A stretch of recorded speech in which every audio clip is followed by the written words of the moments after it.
Hey,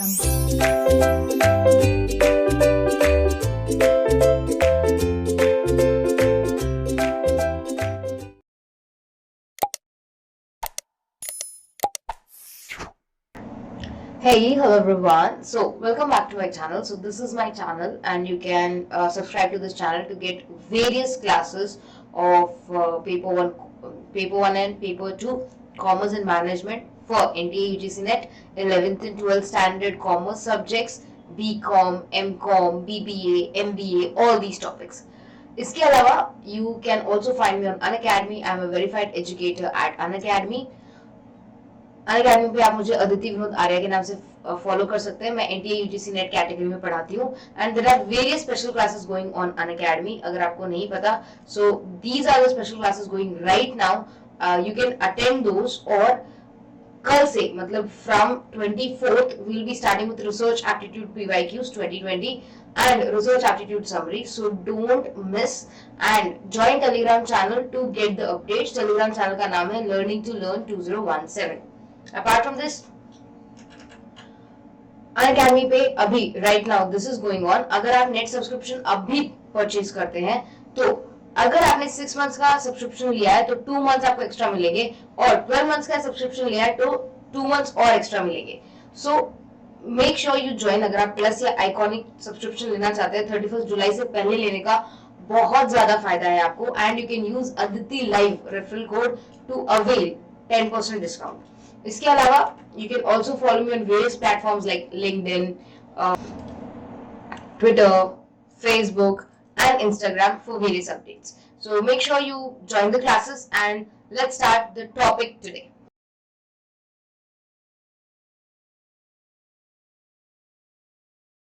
Hey, hello everyone. So today's topic would be merits and demerits of neoclassical theory. तो हमने अभी तक classical theory में कर लिया, न्यू क्लासिकल थ्योरी में कर लिया है कि न्यू क्लासिकल थ्योरी होता क्या है, उसके मेन प्रोमिनेंट्स कौन कौन है, मतलब मेन ऑथर्स कौन कौन है, एंड उसके main features and core points क्या हैं. अब हम इसी थ्योरी को आगे समझते हुए इसके मेरिट्स और डीमेरिट्स करेंगे. अब न्यू क्लासिकल थियोरी के बारे में जो हम जानते हैं कि वो क्लासिकल थियोरी के नेगेटिव इम्पैक्ट को कंसिडर करके बना है, और न्यू क्लासिकल थियोरी दो चीज़ों पे बहुत ही ज़्यादा फोकस करता है. एक तो ग्रुप बिहेवियर या यू कैन से ग्रुप पे, इनफॉर्मल ग्रुप्स पे, और दूसरा ह्यूमन बिहेवियर पे. अब इसी के बेसिस पे हम लोग देखेंगे कि उसके क्या एडवांटेजेस हैं. एडवांटेजेस को हम लोग मेरिट्स कह सकते हैं, ये और demerits. Now the new classical theory emerge as a consequence of Hawthorne experiments. यहाँ पे हॉथरन एक्सपेरिमेंट्स लिखने चाहिए थे, मैं नहीं लिख पाई.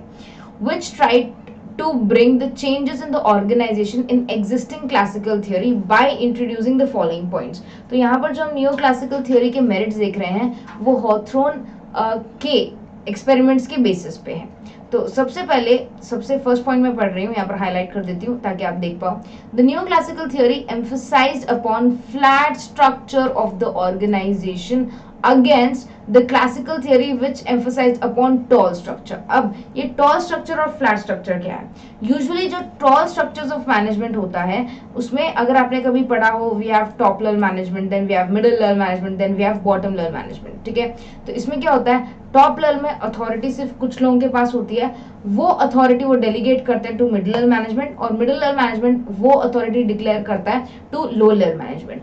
अब इससे क्या होता है, ये एक स्ट्रक्चर बहुत ज़्यादा लंबा बन जाता है, जैसे यू कैन से वर्टिकल खड़ा जैसे रहता है वैसे, और ये स्ट्रक्चर में ज़्यादा कंट्रोल होता है. मतलब हर एक डिपार्टमेंट अपने से नीचे के डिपार्टमेंट को कंट्रोल कर रहा है, उनके ऊपर यू कैन से अथॉरिटी जमा रहा है, अपने डिसीजंस थोप रहा है. ये तो that is called a tall structure. तो ये हमारा है टॉल स्ट्रक्चर. बट जब हम बात करते हैं स्पेशली फ्लैट स्ट्रक्चर की, तो फ्लैट स्ट्रक्चर एकदम सिंपल सपाट सीधी लाइन होता है. तो फ्लैट स्ट्रक्चर में ज्यादा अथॉरिटी के लेयर्स नहीं होते, ज्यादा रिस्पॉन्सिबिलिटी के लेयर्स नहीं होते. तो नियो क्लासिकल ने टॉल स्ट्रक्चर को ना एम्फोसिस देते हुए फ्लैट स्ट्रक्चर को एम्फोसिस दिया है. The flat structure emphasized by neo classical theorist not only increase the interaction but also increase the span of control. इससे क्या होगा कि ज्यादा लोग इंटरेक्ट कर पाएंगे, मतलब लेयर्स जैसे ही कम हो जाएंगे तो लोग एक दूसरे के पास आएंगे और वो एक दूसरे से ज्यादा अच्छी तरीके से इंटरेक्ट कर सकते हैं और अच्छा कंट्रोल और मोटिवेशन रह सकता है। तो ये नियो क्लासिकल थियोरी का सबसे पहला एडवांटेज है।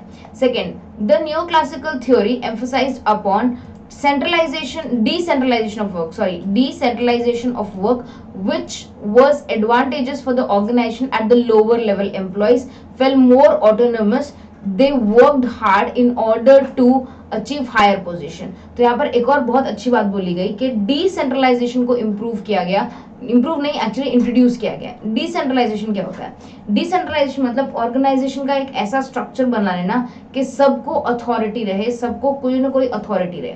अब इससे सबसे बड़ी बात क्या होगी कि लो लेवल मैनेजमेंट के पास भी जब अथॉरिटी रहेगी, डिसीजन मेकिंग कैपेसिटी रहेगी, तो वो क्या करेंगे, वो ज्यादा बेहतर काम करेंगे क्योंकि उनके पास वो हक आ चुका है या वो इंडिपेंडेंट हो चुके हैं डिसीजन लेने के लिए। अब उन्हें हर बार डिसीजन लेने के लिए अपने सुपरवाइजर या सुपीरियर से पूछने की जरूरत नहीं है। तो जब आप अथॉरिटी ट्रांसफर करते हो टू लोअर लेवल, आप रिस्पॉन्सिबिलिटी भी ट्रांसफर कर रहे हो और इसी वजह से एम्प्लॉय ज्यादा बेहतर तरीके से काम करता है क्योंकि उसको एक लेवल ऑफ फ्रीडम मिलता है, एक लेवल ऑफ ऑटोनॉमी मिलता है to do that particular activity.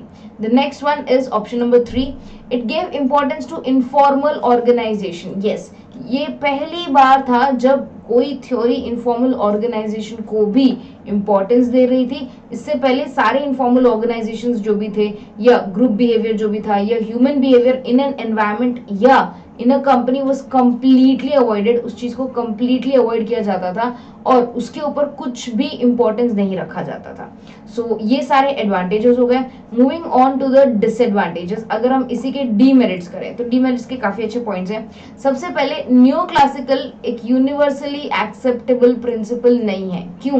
क्योंकि डिफरेंट ऑर्गेनाइजेशंस के डिफरेंट स्ट्रक्चर्स होते हैं, डिफरेंट स्ट्रक्चर्स के डिफरेंट थ्योरीज होते हैं और डिफरेंट यू कैन से एनवायरनमेंट के डिफरेंट ऑर्गेनाइजेशंस के डिफरेंट एनवायरनमेंट होते हैं। हर एनवायरनमेंट में इनफॉर्मल ऑर्गेनाइजेशन हो, हर एनवायरनमेंट में इनफॉर्मल ऑर्गेनाइजेशन उतना ही बेटर काम कर रही हो, ऐसा कोई जरूर नहीं। तो ये यूनिवर्सली एप्लीकेबल नहीं है, ये सिर्फ कुछ जगहों पे एप्लीकेबल हो सकता है, कुछ जगहों पे इसका एप्लीकेशन पॉसिबल नहीं है। Second, This theory puts less emphasis on work rather than emphasis upon human values. तो यहाँ पर काम को उतना तवज्जो नहीं दिया जाता जितना human values and social interaction को दिया जाता है। बट अगर आप ये ध्यान रखें तो ह्यूमन वैल्यूज और सोशल इंटरेक्शन के बलबूते पे कंपनीज नहीं चल सकती। कंपनीज को उससे ज्यादा एक और चीज करनी पड़ेगी, काम पे ध्यान देना पड़ेगा। तो यहाँ पर कुछ ज्यादा ही एम्फोसिस दे दिया गया है ह्यूमन वैल्यूज को और सोशल इंटरेक्शन को, ना कि वर्क को। The next is third. This theory is not based on scientific validation as it is the result of Hawthorne experiments, which were rigorous experiments were conducted on the employees on a particular plant which was clinically based without any scientific result, as a group of employees choose from experimentation did not represent any kind of sample.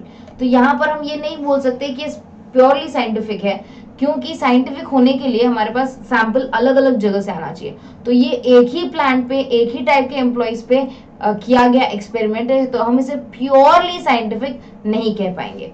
Next one, the new classical theory based upon unrealistic assumptions. Yes, यहाँ पर बहुत unrealistic assumptions थे। जैसे एक simple example देती हूँ कि organisation का जो भी प्रॉब्लम है वो सॉल्व हो सकता है ह्यूमन रिलेशन से। ह्यूमन रिलेशन से सारे प्रॉब्लम सॉल्व नहीं होते, कुछ टेक्निकल इश्यूज होते हैं, कुछ ऑर्गेनाइजेशन स्ट्रक्चर के इश्यूज होते हैं, कुछ कंपनी के रूल्स एंड रेगुलेशंस होते हैं। हर चीज ह्यूमन वैल्यूज या ह्यूमन रिलेशंस पे आके नहीं अटकती। There can be many problems जो ह्यूमन रिलेशन से अलग है। तो ये भी एक बहुत इंपॉर्टेंट पॉइंट है यहाँ पर, क्योंकि ह्यूमन रिलेशंस को और सोशल ग्रुप्स को बहुत ज्यादा ही यू कैन से इंपॉर्टेंस दी गई है। इसीलिए यहाँ पर ऑर्गेनाइजेशन की सारी प्रॉब्लम वही नहीं होते, उसके अलावा भी काफी सारे प्रॉब्लम्स होते हैं जो हमें कंसिडर करने चाहिए, जो यहाँ पर उन्होंने टोटली इग्नोर कर दिया। Next point, the neoclassical theory puts more emphasis on groups rather than organization because of all the groups, especially informal groups within the organization works for their own selfish goals rather than organization goals. यहाँ पर हमने ज्यादा importance दिया informal organisation को, agree करते हैं हम लोग, but try to understand informal organisations जो हैं वो अपने सेल्फिश मोटिव के लिए काम करेंगी, वो ऑर्गेनाइजेशन के लिए काम नहीं करेंगी। तो यहाँ पर ऑर्गेनाइजेशन को इससे कुछ फायदा हो ना हो, हानि हो जाएगी, क्योंकि लोग अपने स्वार्थ के लिए काम करेंगे, ना कि ऑर्गेनाइजेशन के स्वार्थ के लिए। 6th point, the new classical theory emphasized upon happiness. ये एक बहुत important you can say demerit है, क्योंकि हम लोग यहाँ पर ये चाहते हैं कि सारे एम्प्लॉयज या सारे सोशल ग्रुप्स या सारे इनफॉर्मल ग्रुप्स खुश रहें, बट सबको खुश करना नामुमकिन है। अगर आपको सबको खुश करना है तो सबको एंटरटेन करना पड़ेगा हर बार, और अगर आप एंटरटेनमेंट में लग जाओगे तो आप गोल अचीव नहीं कर पाओगे। So you have to be punctual, you have to be strict, और आप हर बार सारे एम्प्लॉयज को खुश नहीं कर सकते, ना ही उनके सोशल ग्रुप्स को खुश कर सकते हो, ना ही इनफॉर्मल ग्रुप्स को खुश कर सकते हो। So this was very unrealistic, ये बिल्कुल भी पॉसिबल नहीं है। 7th, there exists a very narrow outlook between organization goals and individual goals। तो individual goals और organization goals को almost ऐसा सेम माना जाता था, but usually ऐसा नहीं होता। एक conflict arise हो सकता है between individual और organization। उस टाइम पे individual का गोल कुछ और होगा और organization का गोल कुछ और होगा, तब इंडिविजुअल ऑर्गेनाइजेशन को सपोर्ट नहीं करेगा और ऑर्गेनाइजेशन इंडिविजुअल को सपोर्ट नहीं करेगा, और बहुत हैवॉक, ये यू कैन से बहुत मेसी कंडीशन हो जाएगी। अब ये आपको ध्यान में रखना पड़ेगा कि दोनों का आउटलुक सेम नहीं हो सकता। इंडिविजुअल के अपने ऑब्जेक्टिव्स होते हैं, ऑर्गेनाइजेशन के अपने ऑब्जेक्टिव्स होते हैं, और ये दोनों ऑब्जेक्टिव्स एकदम कंप्लीटली अलग हो सकते हैं एक दूसरे से। ये चीज भी उन्होंने कंप्लीटली इग्नोर की थी इन न्यू क्लासिकल थियोरी। तो इन ऑल लाइक एक कंक्लूजन देने के लिए बोल सकते हैं, as the new classical theory is based on Hawthorne experiments, it gave more importance to each individual satisfaction and contentment. Due to this it ignores overall effectiveness. ये हाँ, individual satisfaction को फोकस करता है, ह्यूमन बिहेवियर को focus करता है, but ये completely ignore करता है इफेक्टिवनेस ऑफ द ऑर्गेनाइजेशन, और इसीलिए ये उतना इफेक्टिव नहीं है। हाँ, it is better than classical approach, ये बोला जा सकता है, बट स्टिल इसमें खुद में काफी सारी खामियां हैं। सो आज हमने कंप्लीट किया merits and demerits of neoclassical theory. जब हम नेक्स्ट क्लास में मिलेंगे, we will be doing behavioural science approach. तो आई होप आपको ये क्लास अच्छा लगा हो। अगर आपको कोई भी डाउट हो, कोई भी इशू हो, तो प्लीज मुझसे पूछेगा, कमेंट सेक्शन में लिखिएगा, आई विल रिप्लाई। और I think that's it for today. So bye everyone, take good care of yourselves and study hard.